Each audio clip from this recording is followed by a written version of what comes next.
What is the difference between a free content creation setup, a $1,000 content creation setup, and a $10,000 content creation setup? If you are a small business or a personal brand and you're not putting out content, you are already falling behind. But don't worry, because in this video, I'm going to talk you through how to produce and record amazing content depending on your budget. Right now, this is shot on iPhone. Everyone has an iPhone. Some people have Androids, and look, if you were bullied at school, cool. If you've got the tism, fine. But let's all just agree that video content looks better on iPhone. And if you are someone with an Android, maybe skip this part of the video and go straight to the bit where we look at cheap and affordable technology that you can get to produce good-looking banging videos. When it comes to shooting an iPhone, the most important thing, natural light. So whoever is filming you or your tripod, you just move them to a position where you have the light in front of you. Doesn't matter what your backdrop is behind, don't care how messy or cluttery it is, face the light. You'll also notice I'm having to talk quite loud so that the audio within the iPhone picks me up. For beginners and novices, it's completely fine. Let's just remember, if you're making content for Instagram, Facebook, TikTok, you will need to turn the phone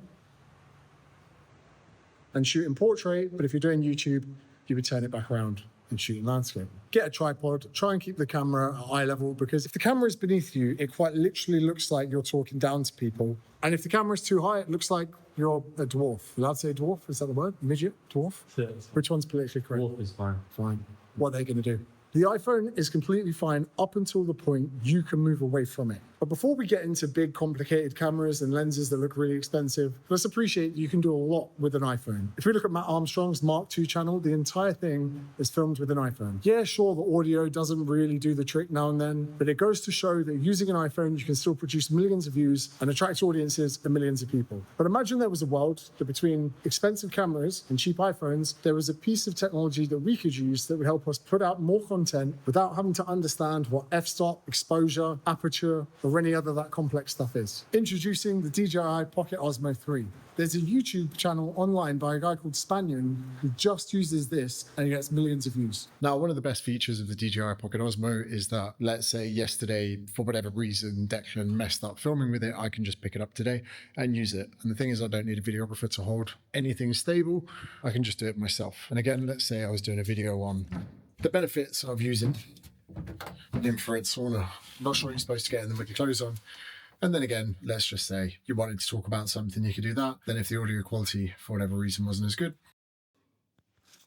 you could then put on your microphone here. Again, these are also great for using inside your car. Although I will say that if you're going to film inside your car, it has to be car content, because any of you that are just trying to get a shortcut, I know what it is. You're like, oh, I'm driving to the gym, so I'm just going to film and chat about something. You can end up getting something, maybe even sitting on a gimbal here. You drive along, everything sounds amazing. You're not supposed to hold these while you drive, but you get the drift. Suddenly, if you were to try and get a passenger sat here with a 10K camera, there probably wouldn't be enough room. And you'll even notice that not only does the YouTube channel Spanion, which I'll show you a clip of now, Spanion managed to grow his channel to well over 1 million followers and gets absolutely insane views using a DJI Pocket Osmo. But even the likes of Carbow use one of these when doing car reviews or whatever. Very versatile bit of kit, very easy to use. And I think also it's worth saying that sometimes it's nice to have a separate device. So for instance, my phone over here, my phone's what I use for personal stuff. It's nice sometimes that you've got a device, something you put in front of you and you're like, do you know what? This thing here is for content. This thing here is what I'm going to build my business on. This thing here is what I'm going to grow my brand on. This thing here, I'm going to talk to every day and make content. This thing here is going to be the weapon that I use so that eventually I can have cameras and a setup that looks like that. This is a stepping stone to a full-on production, but for the time being, it just makes everything so much easier. DJI Pocket Osmo, $1,000, absolute incredible bit of kit, big fan of it. Still use it now and then. Everyone should probably get one, unless you can afford one of them, which probably leads me on to the $10,000 setup. Ladies and gentlemen, this is a $10,000 setup. As you can see, Rembrandt light to the side, microphone out of shot, 50mm lens on an FX3. It's looking pretty good. I think two things, if I'm honest. Firstly, it is so much better to have the correct message on the wrong camera than the wrong message on the right camera. You can have the best looking setup in the world, but if you're chatting absolute gas, there's no point. But then also at the same time, people like for you to not only respect their time with editing, retention speed, but people at the same time also like you to respect them. Don't make a video longer than it needs to be. Respect their time and put on a production for them. Every one of you should be making the best content possible at the highest production possible to you. And whatever setup you're currently using, Just keep maxing it out until you can upgrade it to the next level. I put together a short content creation course. It's $99. There's going to be a link to it in the description. And if you're not interested in paying me, then there's also 30 tips over the next 30 days that you can access completely for free. They're going to help you put out better content and level up your business in general. So if you're interested in those, they're in the link below.